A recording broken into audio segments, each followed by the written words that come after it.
Half Size Me, episode 718, brought to you by the amazing Half Size Me Academy. To join us, please go to halfsizeme.com/join. Hello, lovely listeners. Today, well, first off, I'm your host, Heather. I probably should say that on occasion. I am your host, Heather. And who is this Miss Heather? Who is this person? And I haven't done this in a while, so I'm just going to briefly mention this. I have struggled with weight my entire life. I was really skinny up until I was probably about 5. And then I just started to really pack on weight. I would eat sugar out of the sugar bowl. I'd eat toothpaste when nobody was looking. Like, I would sneak food all the time. And I really dealt with my emotions through food, and I gained weight. And then I did a really restrictive diet in high school. I did what a lot of people do. I got really restrictive, and I lost like 80 pounds in 6 months. And then I had this binge eating behavior that was happening. And actually, very first time I've ever binged, I was about 8, 9 years old, and I was at a block party, and I would just be standing by the brownie/cookie table, and every time somebody wasn't looking, I'd eat another one and another one. And I finally ate so much that day that I remember getting to the point of nausea, and never having had that experience before, I didn't know what to make of it. But that was the beginning of me struggling with my binge eating. And then I gained, of course, all the weight back that I lost in high school, and another 90 pounds, because when you don't get your binge eating under control, when you are constantly having these lower brain thoughts, which again, I didn't know at the time that's what this was, but that's what it was. And thinking that, life isn't fair, you're seeing yourself as a victim role. You're dealing with everything you're feeling with food. I just ate my way up to over 300 pounds. And my wake up call really came when I got pregnant with my first son when I was 30. And I decided that I couldn't do the extreme things anymore. I wasn't going to be super restrictive, and I was going to focus on habits, because I had really worked with kids for quite a while. I was either a preschool teacher or a middle school teacher, or I worked with at-risk youth. And what I knew was I could tell my kid all day long, eat your vegetables, don't have all that pizza. Eating multiple bowls of ice cream isn't helpful. But when I'm doing those very behaviors myself, I felt it would be disingenuous to say one thing and be doing another. Like, that just made me kind of feel ill to even have to do. So it would have either been me not saying anything, which probably would have been the truth, and or it would have been me saying things but feeling like a hypocrite because I wasn't living that life myself. So I decided I was going to make some changes. I was going to learn how to cook some food. I was going to start meal planning. I was going to start bringing in more fruits and vegetables, and I was going to make these changes. And I lost weight. And then I got pregnant again, and this time at a lower weight. And then I tried to maintain through my pregnancy. And then when I had my second son, I started moving forward again in my journey. And I had all my boys within 3 years. So my first was born in 2006, second one was born in 2007, and my third was born in 2009. So it was like all within a 3-year span. And then I lost a little bit more. And then after my third son was born in 2009, I decided we were done having children. I have 3 beautiful boys. I don't need any more kids. And so I decided I was going to continue on with my journey. And those pregnancies were great because they forced me to become patient. It forced me with weight loss. I was a patient person to begin with, but I wasn't patient with weight loss. I was very like, got to get this done. Hurry up. Let's get there. Why is this taking so long? Like all the thoughts you guys have. I had all those thoughts. I would mark on the calendar, I'm going to have this 100 pounds off by this date, come heck or high water. And then a couple weeks in, I'm binging and it's all over, right? Like I've been there, done that. I have the t-shirts. And after my third son was born, I decided I was going to really make that my focus. Started doing things like tracking, started doing things like really watching my calorie intake. But I had already laid some really good foundational habits through the first 3 pregnancies. I was walking, I was meal planning more, I was grocery shopping more, actually trying to cook food more instead of eating out. I was making all these improvements. And over basically a little over a year, 18 months or so, I managed to lose the rest of my weight. So I lost this 170 pounds in kind of like 5.5 years, like 5 years, 5 months, because I had 2 pregnancies and I had to be patient with myself as I started to undo a lot of the problems that were there. And I had some binge protocols that I put into place that I had never had before. I started allowing myself to have treats every day, which the old me was so rigid and restrictive, she wouldn't do that. And I had to do this in a totally different way.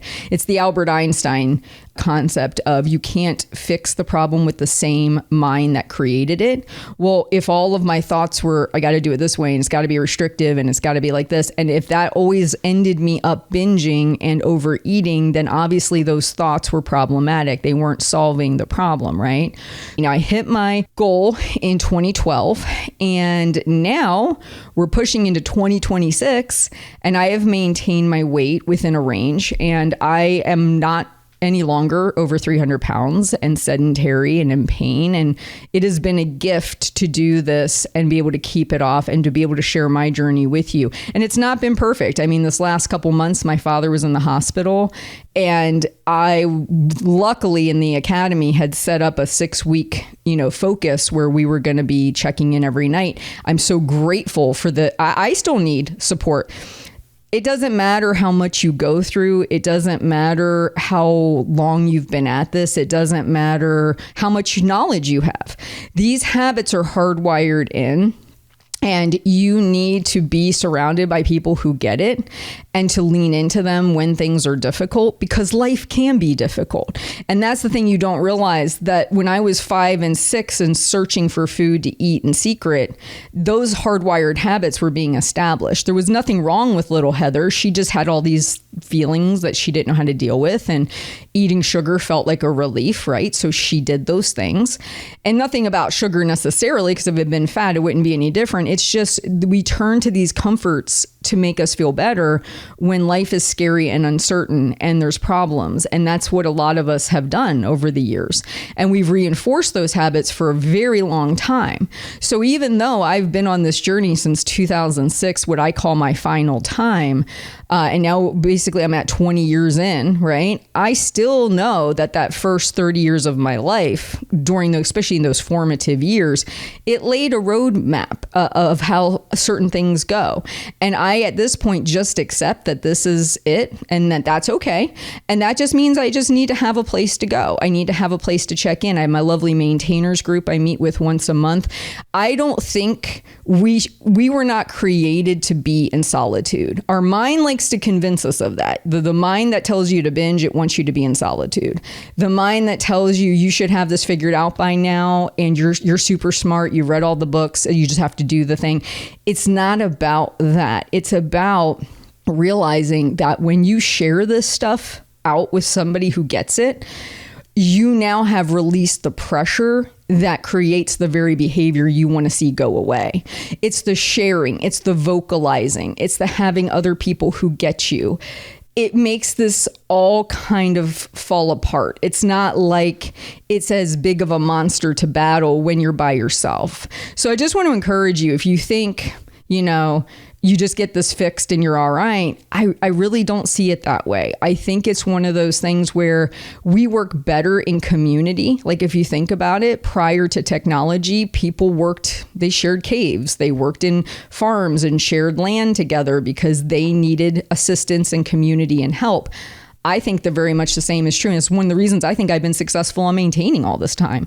It's that I've had a safe place to go. The Academy, I created the Academy shortly after creating the podcast, and it's morphed over time and it's changed, but it's always been there. And I'm so incredibly grateful for it. So I just wanted to share a little bit about me, a little bit about my story. And then I am doing a wonderful interview today with Miss Colleen. She's also in the Academy, and she shares how for her, so first off, she had to lose weight when she was older. So she kind of busts that myth of, I can't do this because I'm older, which I love. And she was struggling with ADHD and didn't know it. And she also kind of shared that she really had to understand the whole mind thing. And the Academy was a huge part of it for her. So I just want to encourage you, as you listen to her amazing story today, really just ask yourself, are you believing the voice in your head when it tells you should have this done by now? You should have this figured out. You're so smart in all these other areas of your life. Why haven't you gotten this figured out? What's taking you so long? all of these things. Just ask if you didn't believe that voice, and maybe you welcomed in other people and you shared and you chose not to be by yourself and cut off and just lurking, and you chose to be involved. How could that push you outside your comfort zone? How could that open up new possibilities? How could that go against the Albert Einstein thing of the same thinking that creates the problem cannot solve the problem? And that is exactly the kind of thinking that he was referring to, that repetitive, unhelpful thoughts that just keep you stuck in a loop. All right, guys, you enjoy this episode with Colleen, and I will talk to you soon. All right, lovely listeners. I have Miss Colleen on the line with us. And Colleen, I'd love for you just to say hi to everybody and then take us back into your past a little ways and maybe share with us when you could start to recall weight being an issue or body image issues and kind of what started this journey for you. Sure. Hi, everybody. I'm really excited to be here and having a little one-on-one time with Heather. And I guess my journey's a little bit interesting, I guess. I'm 62 years old. So I grew up in an era where weight was like, if you think it's a big deal now, you can. It was for women in particular. Mm-hmm. I mean, everybody's mother was on them about their weight. Everybody's. I think, sure, you talk to a lot of women my age who have weird stories about their moms. I had a friend whose mother would deliberately buy her clothes that were too small and say, If you could lose weight, then you can wear these clothes. I mean, it was that kind of an era.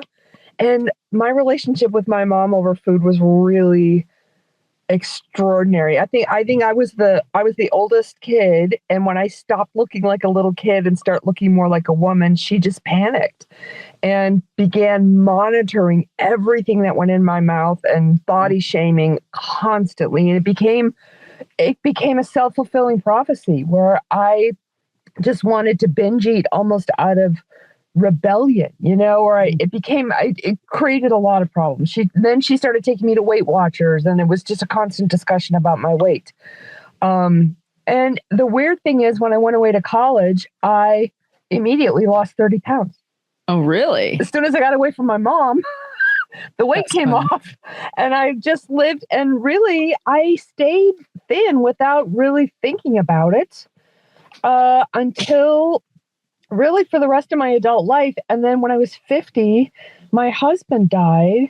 And so I was kind of starting menopause.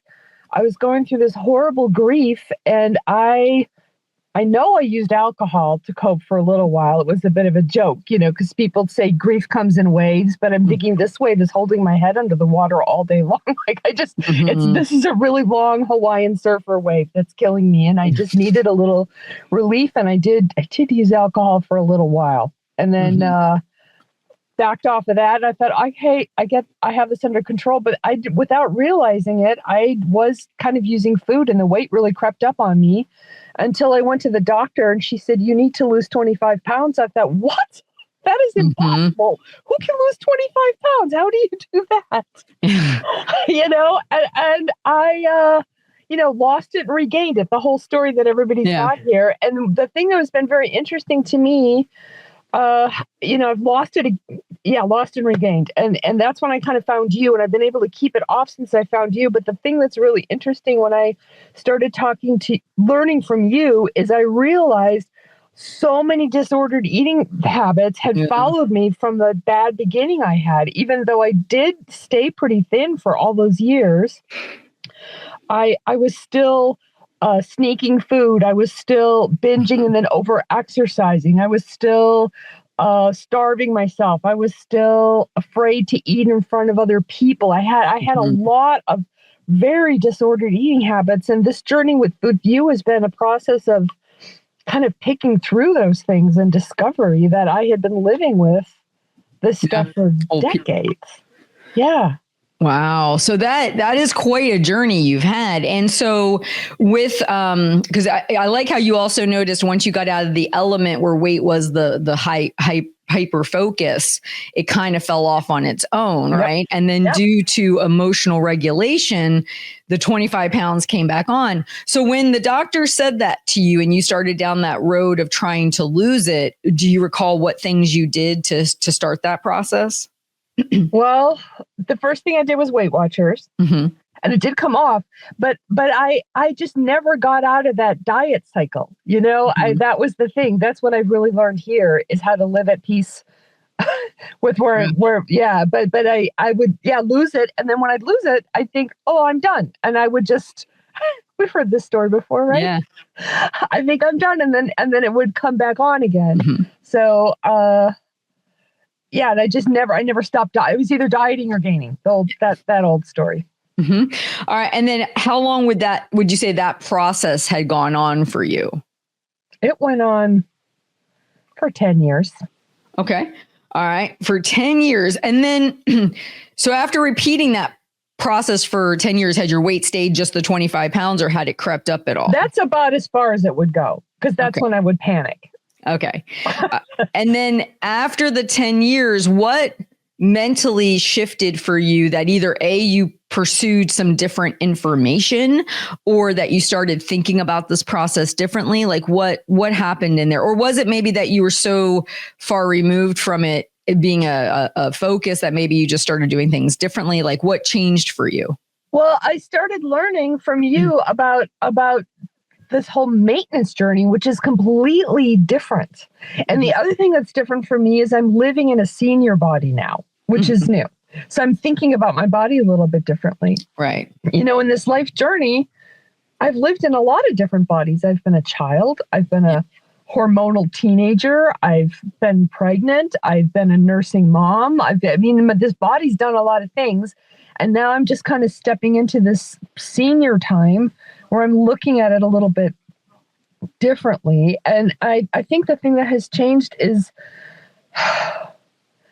I guess we could talk about aging. I guess I'm still kind of working on that. Mm-hmm. But the thing that's changed is learning to focus on like the day-to-day habits and looking at it at a bigger picture rather than that frantic need to get the weight off. And I think some of that need to get the weight off really does go back to my young experience with my mom, because I had this, whenever I'm carrying a little bit of extra weight, I had this feeling of really profound shame and panic, like I'm in trouble, and I just want to get it off as fast as possible so I don't get yelled at by my mom. So I think that's what kept me thin all those years until, until the end here, just that absolute panic. And now that I look back on it, I have so much compassion for my younger self. That was an awful way to live. Yeah. And as I was writing my notes down, the word that came to mind was a mature focus. It sounds like, whereas before it was the young girl, adolescent, wanting mommy's approval, wanting to be okay with mom. Now, as you kind of reflected, like my body birthed children and it nursed children and it did all these things. And so now I have a better appreciation for it. And that comes with maturity, right? Yeah. And then saying, okay, maybe I don't need to be so desperate here. Maybe I need to look at this, like you said, big picture, as opposed to being stuck in the weeds of just the weight loss. Yeah. Yeah. And I learned a lot of that from you, Heather. Honestly, so many things in this podcast and in the community. I'm always learning new skills to come to terms with that. And it's been an amazing process. That is awesome. So you got this thought where you're like, okay, wait a minute. I feel more appreciation for my body. I've been working at this for 10 years. It hasn't taken fruition. And then did you start pursuing different information, or is that kind of what led you down? Yeah, I just stumbled across honestly, it was you, Heather. I stumbled across your podcast and I just started pecking away at little habits one at a time. Yeah. And then last fall, something in me I just went back to like, you're good. And I stopped paying attention to everything. And the weight started creeping right back on again. And I thought, this is stupid. I'm not going to keep I'm not going down this road again. And that's when I joined the community, and I've made a commitment to be there for 2 years. And that's kind of helped me just being in that maintainers group. Yeah. There, I still have so much to learn, and I'm still fighting with so many things, but I'm now beginning to relax into it and take a little bit bigger picture, and just learning to stay where I'm at and come to terms with where I'm at has been incredible. I love that. So I'm feeling a little bit more at peace with it. It's, just looking at my body a little bit differently too. I don't know, just as an older person, I guess my motivations are a little bit different now too. I realize there's a lower number I would like to get to, but if I hit that number, that might mean I have no muscle. Which is not good for older people, right? So working on playing that numbers game with myself. Oh, no, that's awesome. Yeah, it does. It sounds like an entire mindset shift for you, where you went from it just being how low can I get on the scale to now you're actually questioning the whole muscle thing, which is huge. Because to your point, you're in that season of life where if you fall and something happens, right? If you don't have the ability to pick yourself back up, quite literally, or you break a hip because you are, you haven't been strengthening your bones, which strength training and taking care of your muscles is one way to do that. Like these are all real considerations for women in that age bracket. So it's like your whole focus has pivoted, it sounds like. Trying to. I still in my mind think I'm 35, and I'm shocked when I look in the mirror. Yes. Still coming to terms with that. But yeah, so I'm trying to think about that a little bit differently. And that old stuff still comes back. I occasionally, like, I don't know, your brain is just a crazy thing. It wants to rebel. It wants to not track or not do the things. And then it beats me up for not doing the thing. I still struggle with all those things. That's never going to go away. Yeah, 100%. Like before, when you said that thought popped in your mind, oh, I'm good. And like, I just stopped focusing on it. Yeah.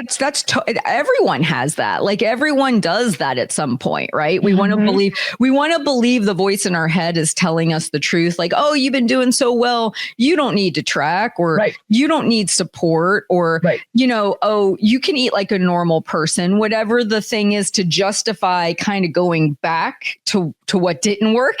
Yep.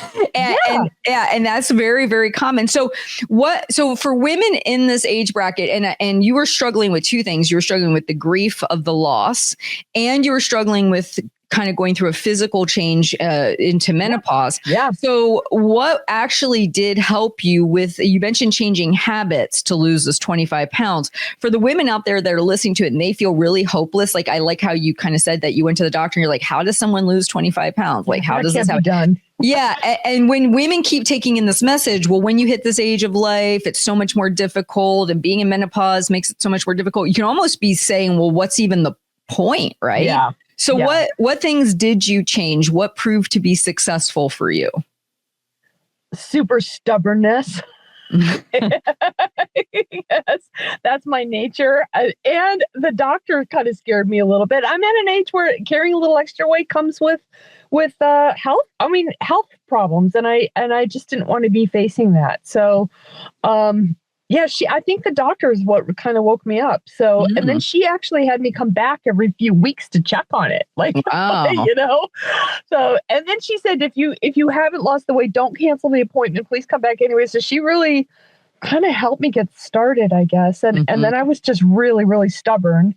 I had creeped up in a way where I wasn't checking it, and I almost didn't notice it, because there was so much else going on in my life.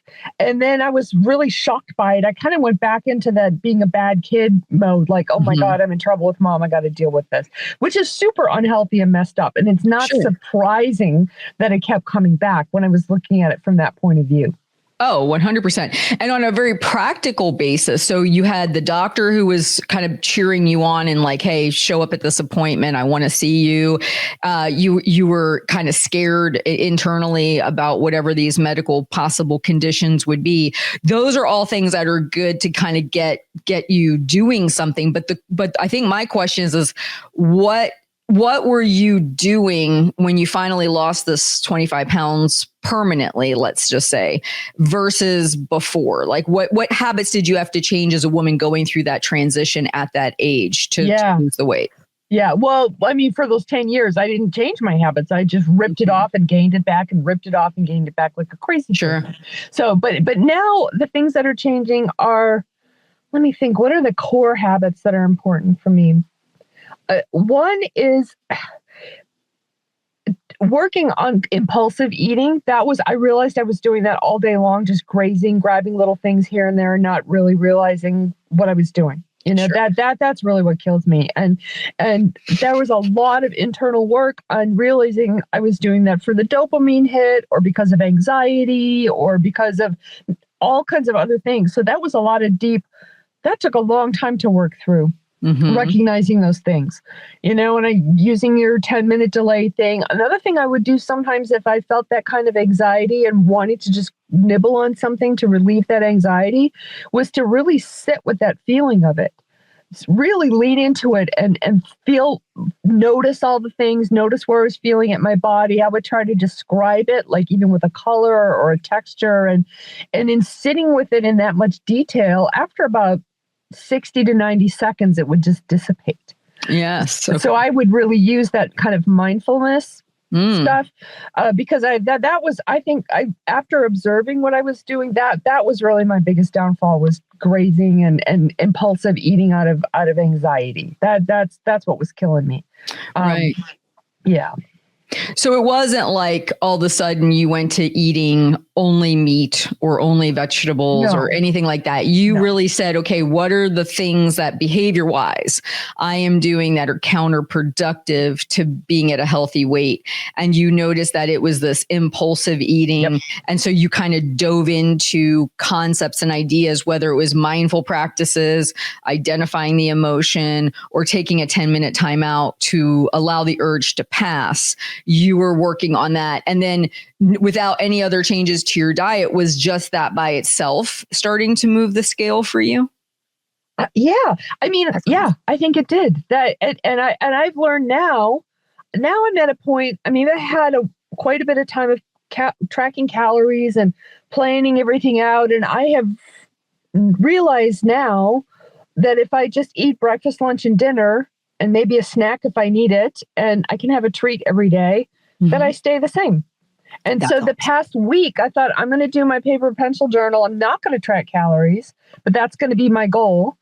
And it's working pretty good. So that shows me that I can relax. I can relax a little bit and eat in a more just a healthy way. But let's see how long I can maintain this. It'll be another week in my brain. I'll say, tell me some other crazy thing, and I'll have to fight with it again. 100%. And I like how you keep referencing the brain chatter. So now, so the you now versus say the you 10 or more years ago, when it comes to the mind and understanding that kind of lower brain chatter, what do you see different now than you would have maybe the day you went to see the doctor initially? Yeah. Oh my God. I did not understand how that worked, first of all, back then. And I have to say, I have learned a little bit about it, and I really used it in my business. And I didn't realize that it applied to the rest of my life. That's awesome. Because I would work on it and think, well, if I raise my prices, I'd have my brain would start saying, no, you can't do that because no one will buy from you. So I really worked on it in my business, but I never applied it across the board. So when I started learning how deeply it was talking to me all day long about everything. Yeah. That's amazing. So basically you see all that differently now. And the you that maybe initially got that information, she probably was really contending with a lot of that at the time and didn't even know what was going on. Hugely. Yes.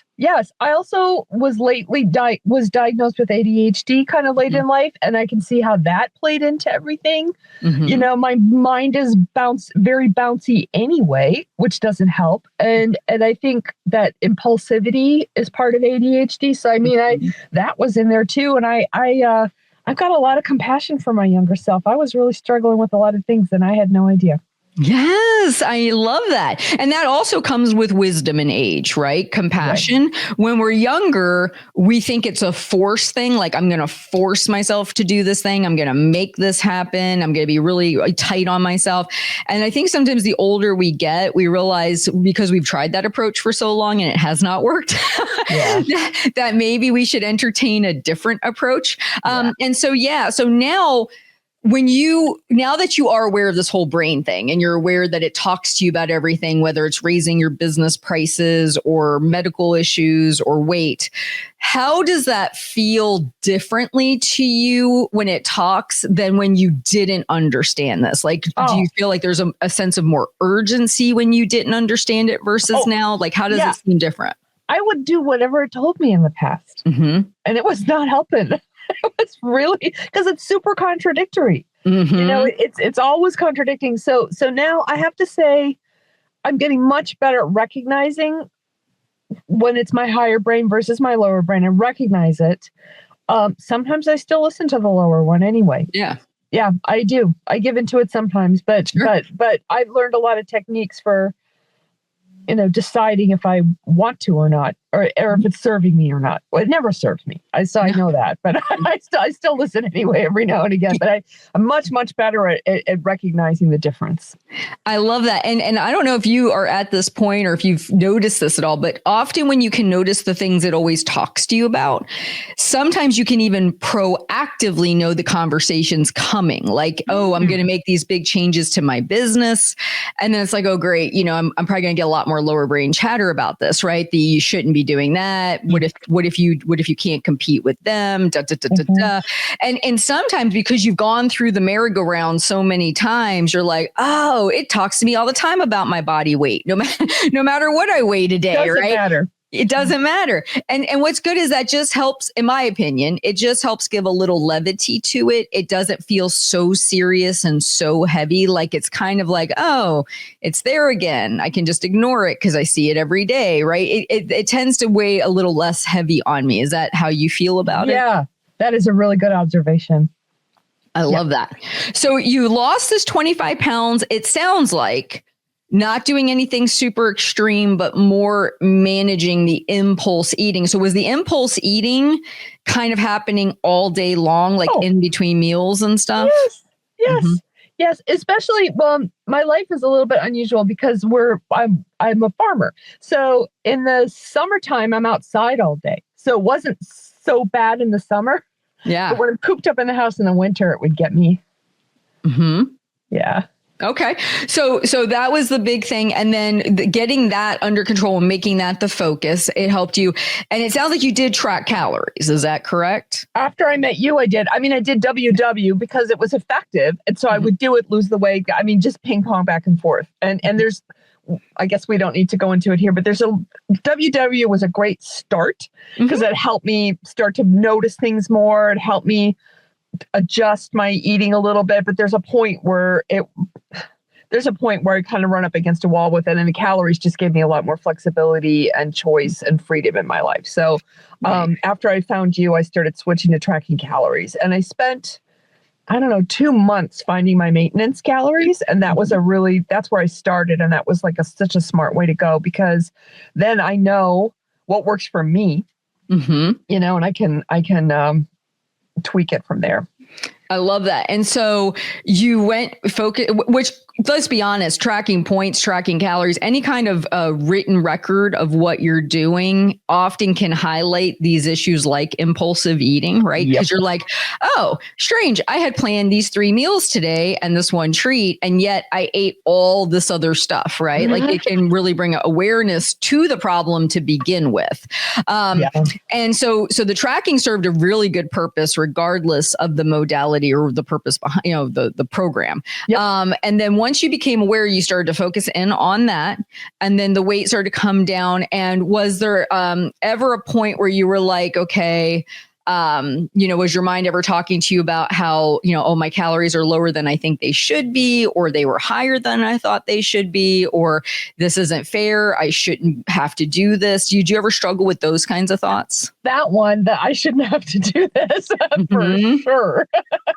Yeah, that comes up every now and then. I feel a little sorry for myself. But I mean, we live in this culture where there's food. I mean, there's food in bookstores. Yep. There's food everywhere. And we use food to celebrate, and we use food for everything. It's not natural. So, of course, we're going to have to work a little harder. Yeah. It's not the way humans were meant to live, surrounded by all this food everywhere all the time. Yeah. And did you ever think, and I know this is because as I was listening to it, sounds pretty simple, right? You eat 3 meals a day, you have a treat, and you can maintain your weight. Did you ever think it could be that simple? Like, was that, or did you feel like it had to be complicated and hard to do because you had struggled with it? It had to be hard because I had to punish myself. Right?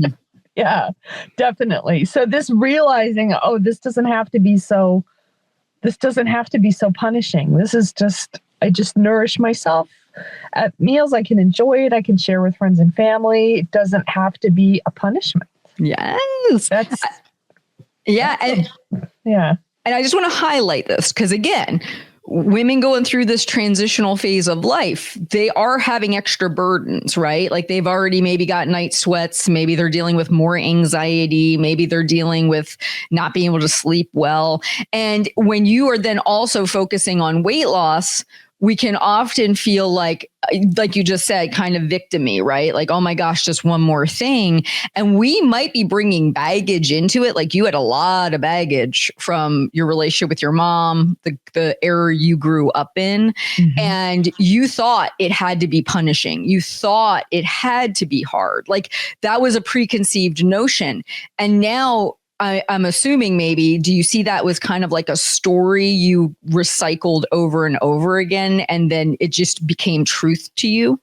100%. And it was also a familiar friend. It was like, it was what I knew. So, and it was like a distraction from other things, like dealing with the grief of losing my husband, or adult children with adult children problems, which I can't solve for them, which are just the anxieties of. It was a distraction from it because it was something familiar I could return to again and again, even though it was terrible. Yes. And sometimes we go back to really sick relationships because they are predictable. Like we always say, well, why would a woman go back to an abusive spouse, right? She knows he's going to hurt her. He's done it over and over again. You will often hear them in interviews say, but I assumed like maybe the next guy would be worse. Like, how do I know the next relationship won't be worse? I'd rather settle for the bad I've got now than to move on to a possibly more bad, right? And that keeps us stuck in these really sick, unhelpful relationships, whether they're with ourselves in a story or whether they're with external relationships that we're afraid to let go of. Yeah, for sure. And I did it for decades. Yes. Yeah. Yeah. And so now if you say there was a woman, she has the same moment you did. She goes to see her doctor.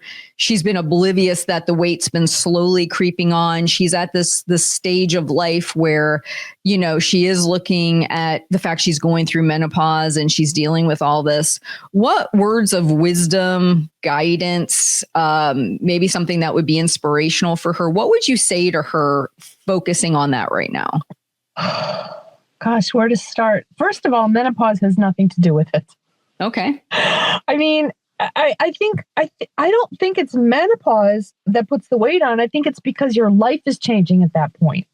Don't use that as an excuse, or don't lean on that, or don't blame it, I guess.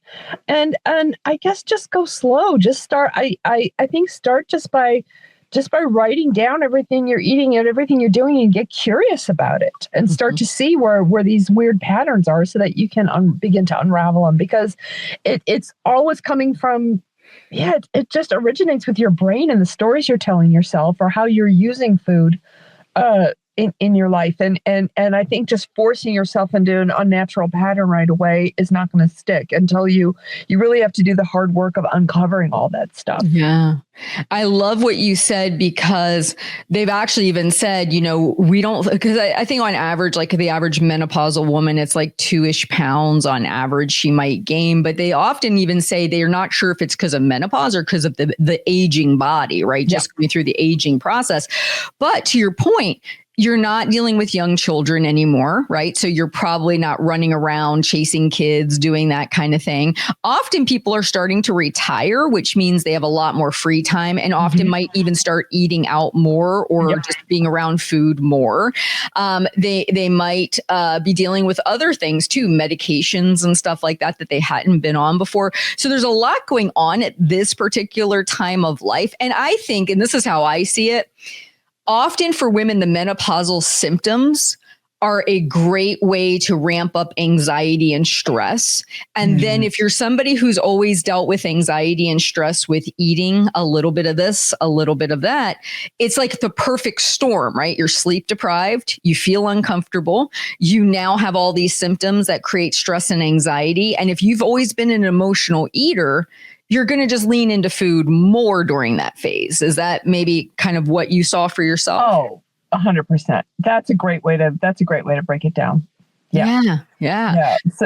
So until you deal with that, you're never going to solve the problem. And just forcing yourself onto some kind of diet or forcing yourself and just to get the weight off, those habits are still there. Those problems are still there. That stuff is still there, and it's always going to come back until you deal with it. Yeah. And I just want to highlight what you said earlier. You said for the first time you started realizing this was more of an internal job that you had to do versus external. Like you were seeing that because you kept using food to cope either with a winter holiday and the boredom of being inside, or if you had a busier mind because you had the ADHD, you were leaning into food to cope with a lot of that stuff. And you hadn't really probably ever really looked at that before, right? It was always just like, I just have to eat these points for today and I'll just focus on that. But then you maybe weren't noticing the other stuff. 100%. Absolutely. That is true. And I've also had to come to terms with the fact that that's never going to go away. Yes. Because I've had years of decades of practicing that behavior. So my brain loves it. Yes. Yes, you get it. Yeah. And I think if I were to underline and bold-faced and exclamation point, it's the self-compassion. If you are being super rough on yourself at this stage, knowing all that you had to learn this, right? Like this wasn't something your parents had taught you, college had taught you, everyone thinks, oh, I eat every day. This should be simple, but not when we're feeling creatures, right? There's a quote, I'm going to butcher it, but it's something like humans want to believe we're thinking creatures that sometimes feel, and we're really more feeling creatures that sometimes think. That's great. I think that's so true, because why we struggle with everything we struggle with, whatever the addiction is, whatever the thing is, it's because we have feelings we don't like. We don't want to feel bored. We don't want to feel anxious. We don't want to feel stressed or tired or whatever. And we beat ourselves up. You're tired. Go lay down.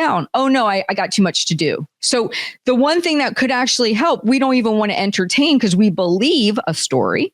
We have too much to do, right? And just noticing that. Do you still find that sometimes the things that lead you to stress and anxiety, you kind of want to deal with like you used to deal with, and it takes a lot of effort to deal with it differently? Yeah. Some days it's really, really, really hard. Mm-hmm. Some days it's easy because I think, oh, I'm going to take my 10-minute time out. I've got all these, I'm going to lean into the feel. I've got all my little techniques. And other times I think, I don't want to do that. I'm just going to eat these pretzels. Yes. Yeah. Yes. So it's never, and I'm just accepting. All right. But for me, the success is like, do I eat the pretzels for 6 months, or do I say, okay, that's one and done, Colleen, get back on it. You don't need to do this. Be kinder to yourself. And the success is like how quickly can I get back on track now? 100%. I love it. It's like you've been paying attention to our monthly learning focus, right? That was a game changer for me. Yes. It was a game changer for me. That's because we were talking about, well, how do you define success? Mm-hmm. And really in the past, it was like a number on the scale or something like, and it was took a lot for me to think through. No, that's not it. It's this is a long arc here. It's how healthy are my habits, and these old habits, accepting these old habits are going to come back. How quickly can I get back on track? That's really, and if I stay on track, it's great. Yeah. So for me, that is the success. I learned a lot from that. That was a big mind shift for me. I love that. So let me ask you this. So as you've been maintaining, you said you have been maintaining for 2 years or Yep. Okay. So in the 2 years, because I like what you just said about your definition of success, like how fast can I get back to it? What I think often we might believe before we get to a goal weight is that by the time we get to the goal weight, all this stuff should be fixed, right? The impulsive eating. And I say that because I used to believe that. I used to think my binge, I don't know what I used to think, to be honest with you. I think it was funny because I had this horrific binge eating issue. And every time I tried to lose weight, it was worse. And I don't know if I actually thought it would just go away at some point or, like without putting in any effort.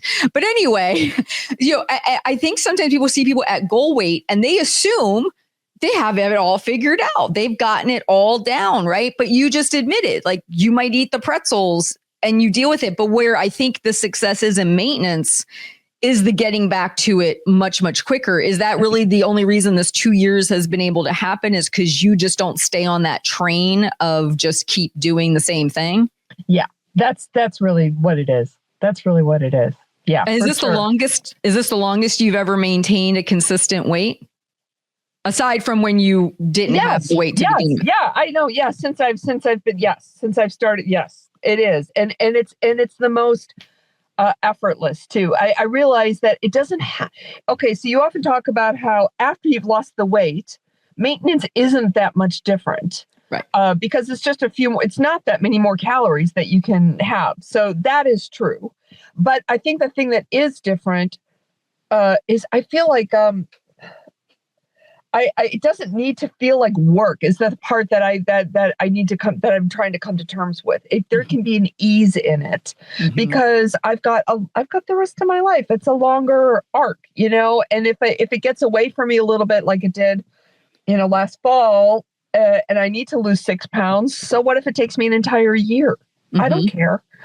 All that part has gone away. And I think that's a difference. I think when I had to lose weight before, there was a kind of a desperation to it. And that is an old friend too, that's been hard for me to let go of. Honestly, I still kind of want to stay in a certain range. And I remember on one of our maintainers meetings a while back, my husband was going to go out of town. I thought, oh, this is great. Now I have a torture plan all set up for myself so that I can, while he's gone and he's not coming in here with his parade of snacks that he brings home and is like, let's have a glass of wine on the couch or, all that. I have complete control and I'm going to rip this off.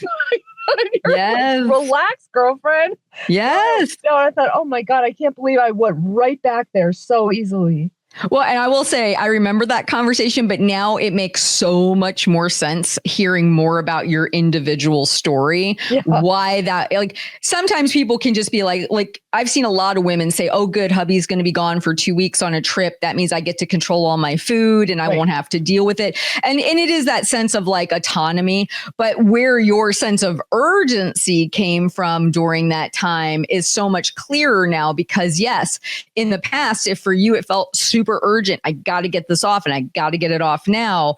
And that is, and that's a huge, beautiful mindset shift for you in maintenance. It's like, hey, I got the rest of my life. And without that sense of pressure and urgency, it's probably what's actually allowing you to maintain, because if you felt like that 24/7, that's hard to keep up with. No one can do that. It's terrible. And no one should do that. It's awful. It's not a good, that's kind of messed up. Yeah. So no, that I think that's really true. Yeah. And that's something I've learned here for sure. That's amazing. And so in this 2 years of maintenance, what would you say has gotten easier for you from when you first started? And what are things you still feel you kind of have to really keep working on for yourself? What's gotten easier? Okay, this is the other thing that's different about maintenance than losing weight is you've had time to practice these new habits and they really become easier. They become part of your life. I've got habits that I don't have to think about anymore, that I really worked hard at in the past. So that's, I guess that's that sense of ease that comes from those habits that you can just keep returning to. I guess the thing that's hard is just the fact that, I'm always doing battle with talking to my lower brain. I mean, it's just never going to go away. I have to have a lot of techniques to cope with that and recognize when it's happening. And I guess also just coming to terms with, this older body. I sometimes worry so much about numbers, and then, I'm out here visiting my kids for my son's birthday, and I was looking at all the pictures. I'm like, you look fine. Like, why are you so hard? You look great. Why are you so hard on yourself? I'm still so hard on myself. Like, I have this image of myself being different than I really am. Yeah. Yeah. And I think that's important for everyone to hear, because again, I just want to reemphasize, when you hit your goal weight, it's not like your mind gets quiet and says, oh, good, Colleen, you did the thing. We're done here, and I'm just going to retire back into the recesses of your mind and you won't hear from me ever again.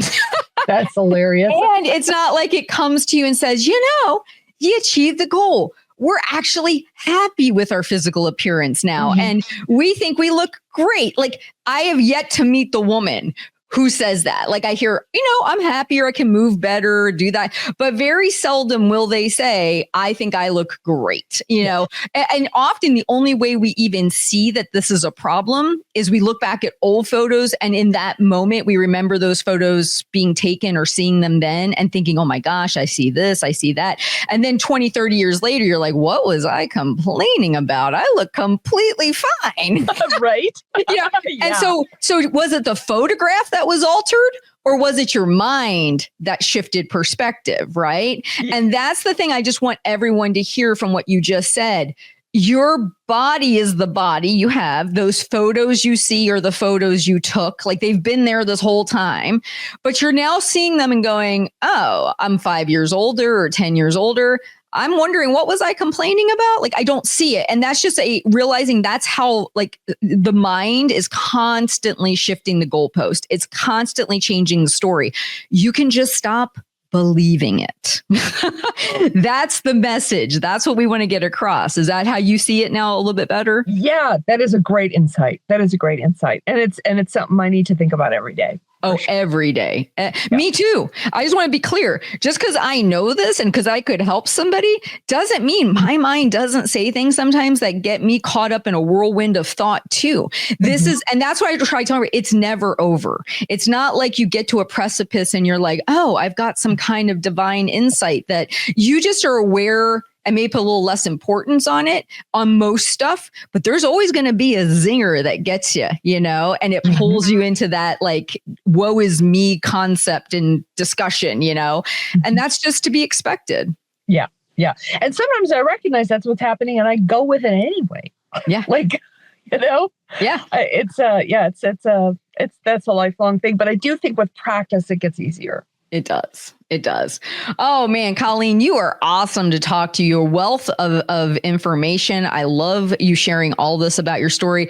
I often ask the people who come on, if people are listening to this and they feel like they really resonate with you and they want to reach out to you, is there anything you would want to share, like a Instagram, Facebook, anything like that you'd want them to reach out to you? And if not, if you want them to email me directly, I can always forward it on to you. What way would you be comfortable receiving? Yeah, that'd be great. And I'm in the community too. So if somebody's in the community, they can find me that way. They can email you or through the communities. Great. Yeah. Awesome. All right. So Miss Colleen, if you want to reach out to Colleen, if you're in the academy, you can just directly message her through there.